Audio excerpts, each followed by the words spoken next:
Do you know why Japan is one of the most impressive world powers on the planet?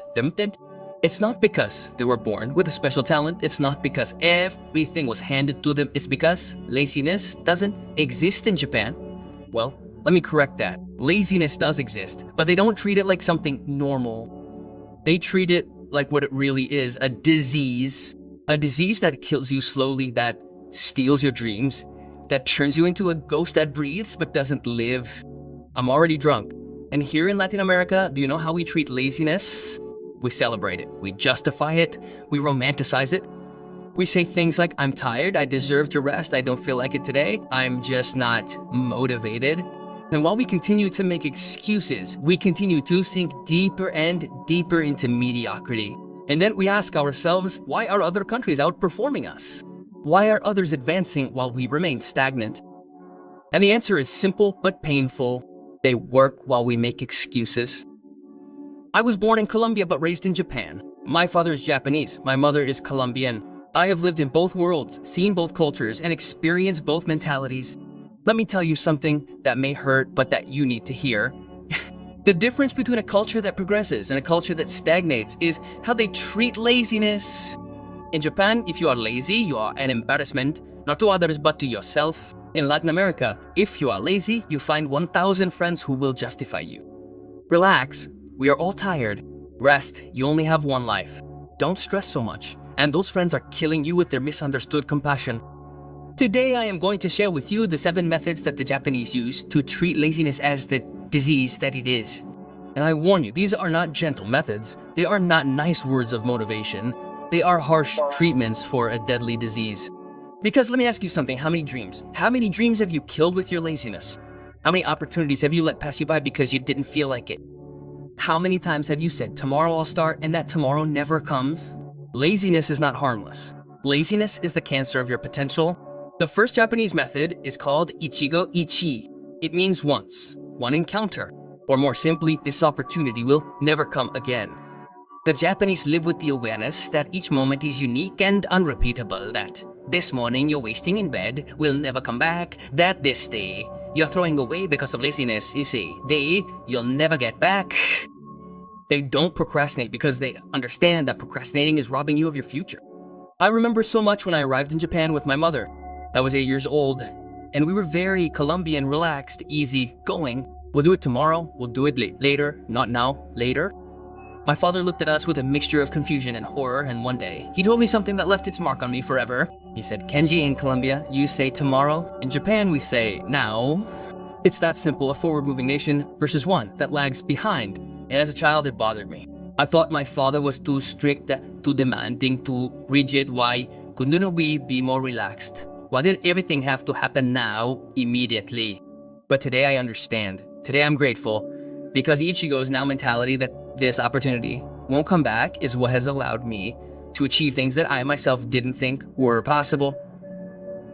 So the first method to cure your laziness is this. Every time you feel lazy about doing something, repeat this. This opportunity will never come back. This moment is unique. And get up, move, take action. Not tomorrow, not later. Now, because time is all you have. Tomorrow is an illusion that lazy people use as an excuse. The second method is called Kaizen, but applied to your personal life. Kaizen means continuous improvement. The Japanese believe that you don't have to make giant changes, you just have to improve 1% every day. Sounds small, right? 1%. But let me show you something. If you improve 1% every day for a year, by the end of the year, you won't be 1% better. You'll be 37 times better. 37 times. That's the power of Kaizen.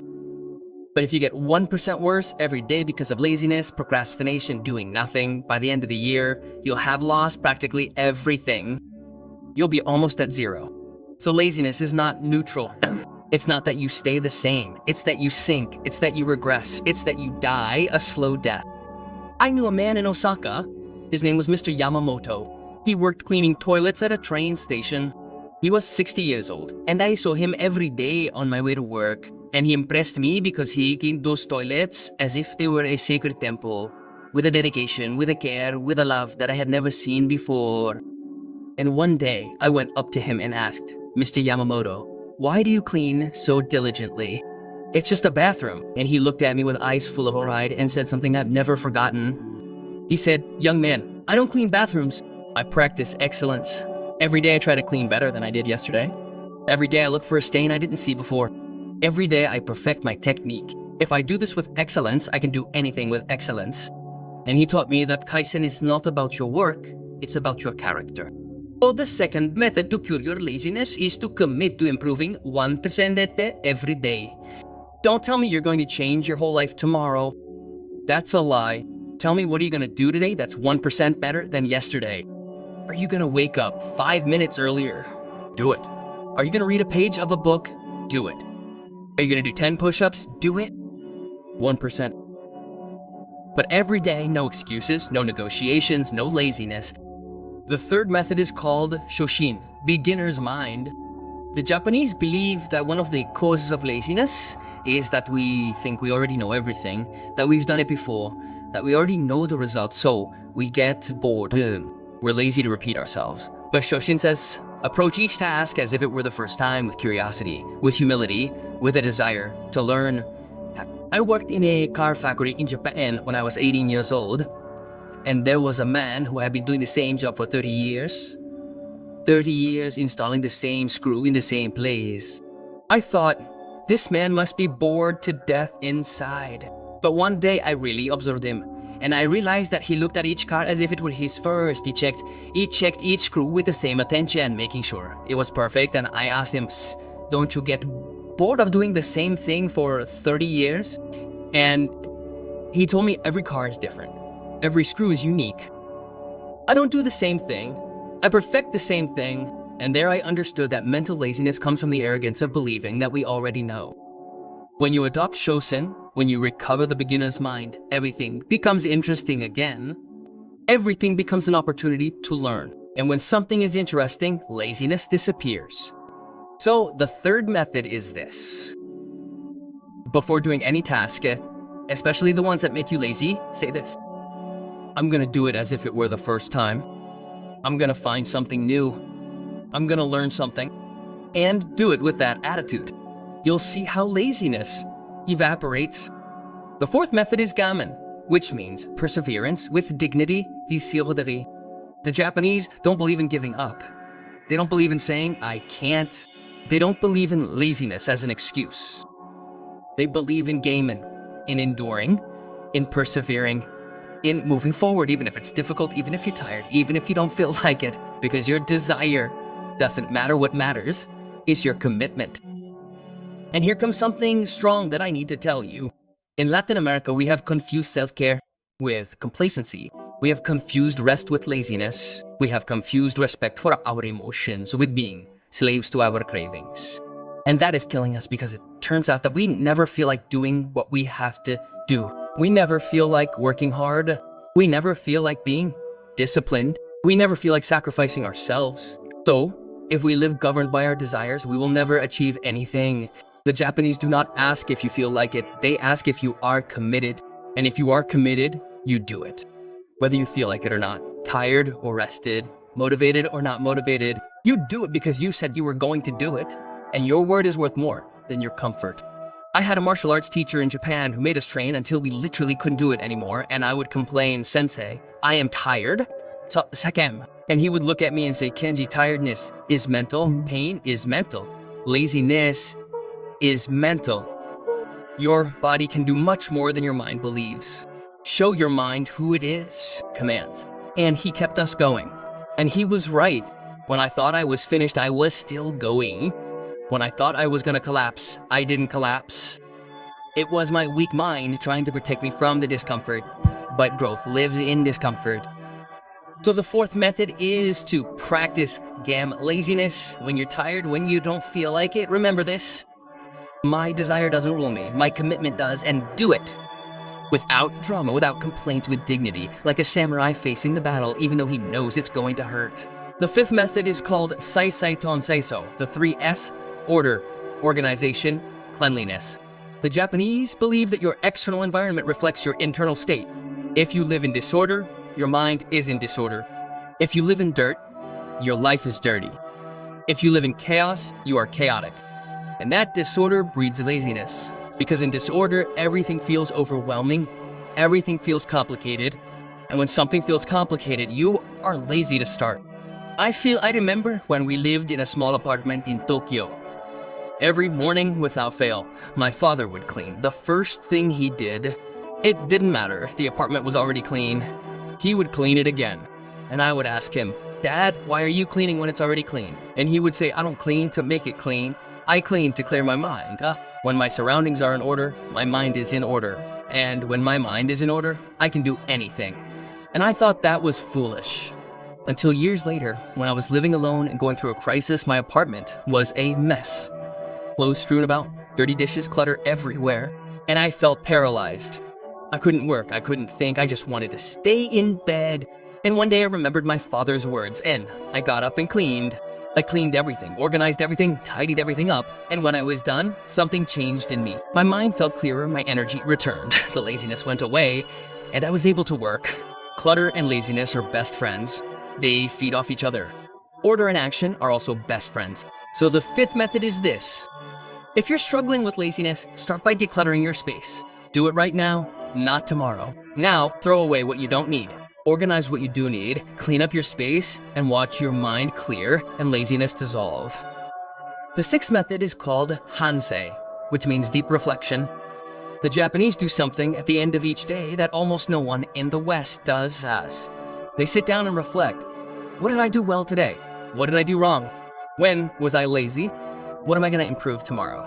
And they do it with brutal honesty, no justifications, no excuses, just the truth. And this is what kills laziness. Because when you force yourself to reflect on your day, when you force yourself to admit that you were lazy, something inside you becomes ashamed, and that healthy shame motivates you to change. It's not a toxic shame that paralyzes you, it's a constructive shame that propels you. I started practicing Han 10 years ago.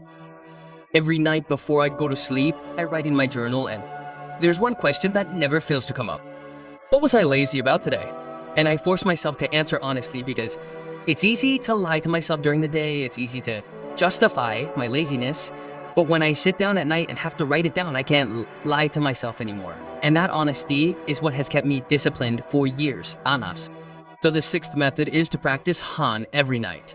Before going to sleep, reflect, today, was I disciplined or was I lazy? Today, did I take action or procrastinate? Today, did I keep my word or make excuses? And answer honestly and write it down, because what you write becomes real, and what becomes real forces you to change. The seventh and final method is called shogun, which literally means it can't be helped. Daisekanda. And this may sound contradictory, but listen carefully. The Japanese know when to fight and when to accept.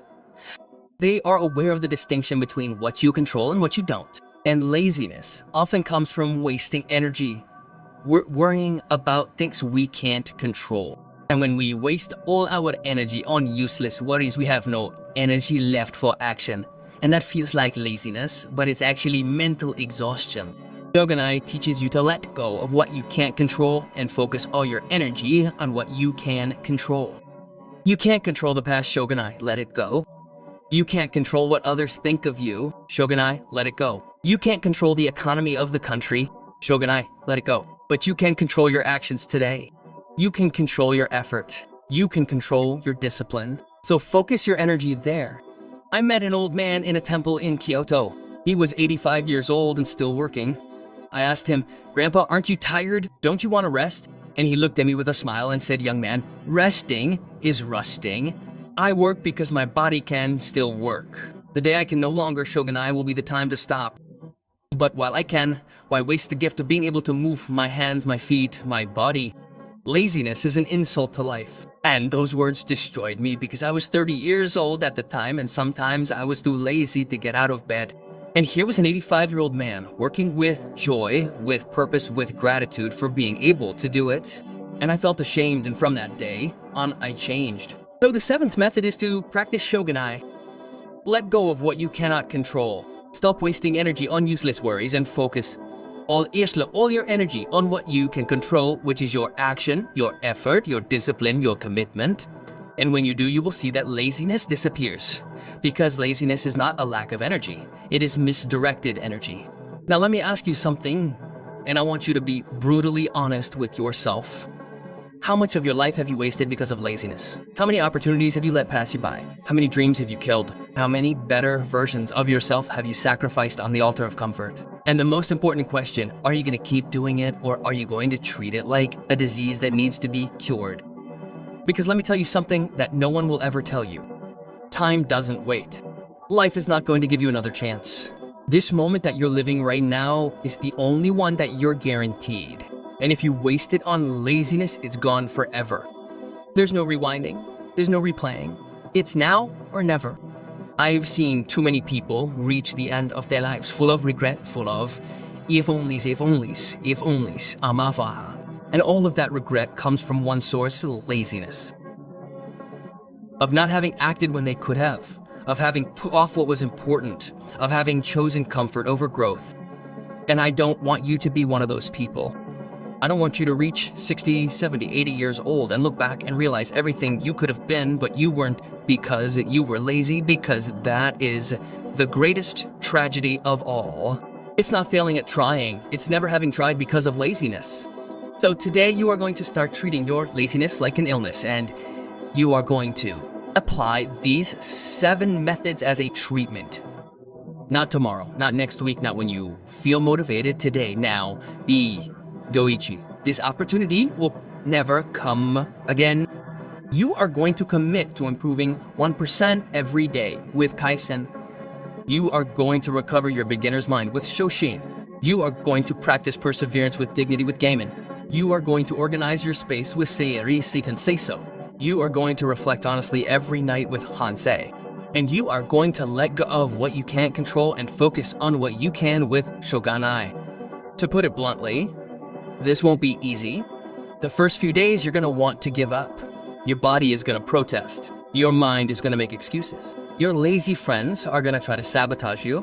They're gonna tell you that you're getting too intense, too obsessive, too over the top. And you're gonna have to make a decision. Either you continue being like them, comfortable and mediocre, or you become someone different, uncomfortable, but extraordinary. And when you make that decision, when you choose discipline over laziness, something is going to change in you. Not just in your external results, in your internality, in your character, in your identity, because discipline is not just a practice, it's a way of being. It's who you are when no one is watching. It's what you do when you don't feel like it. It's who you choose to be in the moments when it's easier to give up. I'm not successful because I got lucky. I'm not successful because I was born with some special talent. I'm successful because I refuse to be lazy, because I decided that my word is worth more than my comfort. Because I chose to be disciplined, even though it cost me everything. And today, looking back, I can tell you that it was worth every drop of sweat, every moment of discomfort, every time I did what I had to do, even if I didn't want to. And you can achieve it too, not because you are special, but because you decide to be. Not because you are talented, but because you decide to work harder than the talented. Not because you are lucky, but because you decide to create your own luck with consistent action. So, if this message touched something inside you, if something in your heart was awakened, let me ask you for something. Subscribe to this channel, but don't do it for me, do it for you. Every time you see a notification, it will be a reminder that you chose discipline, that you declared war on your laziness, that you made a commitment to yourself. Like this video, because when you do, you are showing gratitude. You are telling the universe that you received something valuable, and that energy returns multiplied. Let me know in the comments which of the 7 methods you are going to start applying today, because when you write down your commitment, it becomes real. You are telling your mind that you are serious, and you are activating the bell, not so that I can interrupt you, but so that each notification becomes your growth alarm, your reminder that laziness no longer rules you. This is not just a video. This is your declaration of independence. This is the day you free yourself from the disease of laziness. This is the moment that years later you will remember as the turning point of your life. The day you said enough, the day you decided to be different.